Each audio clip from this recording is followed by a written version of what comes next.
on est un groupe de protection sociale et patrimoniale, très engagé sur les questions de handicap, d'inclusion, que ce soit par le sport, la culture, par le travail, et là en l'occurrence il s'agit d'un événement sportif. Cette idée d'installer une sensory room au sein du Stade de France, elle est venue assez simplement et logiquement avec la FFR, puisqu'on a l'objectif commun de rendre accessible au plus grand nombre les matchs de l'équipe de France de rugby, et là en l'occurrence les matchs pour des personnes atteintes de troubles autistiques.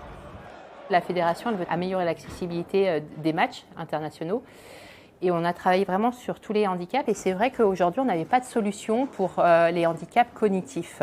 On s'est dit mais en fait l'idée c'est d'avoir une pièce, donc on a loué une loge, on l'a aménagée, on a travaillé avec une association qui est l'association Autisme sans frontières vraiment pour avoir l'expertise pour que cette salle soit une salle de sérénité pour les personnes qui sont justement atteintes de troubles autistiques.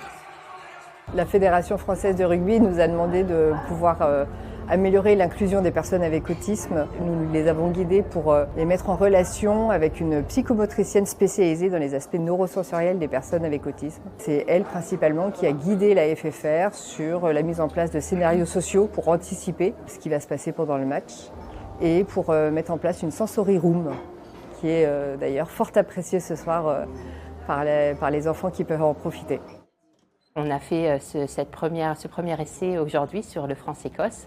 On inaugure cette sensory room grâce au soutien justement d'Apicil, sans qui on n'aurait pas pu mettre en place ce dispositif. Leur participation est une partie intégrante justement du partenariat dans le cadre de cette volonté de rendre nos événements beaucoup plus inclusifs.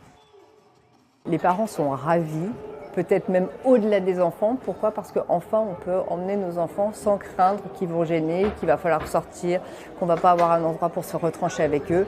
Tous les niveaux d'autisme sont représentés ce soir et vraiment, ils sont tous en train de profiter pleinement de leur match. Ils se retranchent les uns derrière les autres de temps en temps dans leur sensory room et puis ils ressortent pour qu'on continue à regarder le match.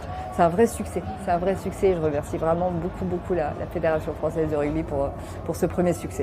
L'objectif pour nous, il est assez simple, c'est de pouvoir dupliquer ces types d'initiatives dans d'autres événements, dans d'autres stades, dans d'autres compétitions, puisque effectivement, c'est des choses qui sont assez peu répandues en France, alors que dans les pays anglo-saxons, c'est assez répandu. Quand on voit le regard des enfants, le sourire des enfants, le sourire des parents, c'est une vraie volonté aujourd'hui commune que l'on a avec Apicil de pérenniser cette activation de la sensory room et on le fera, c'est sûr.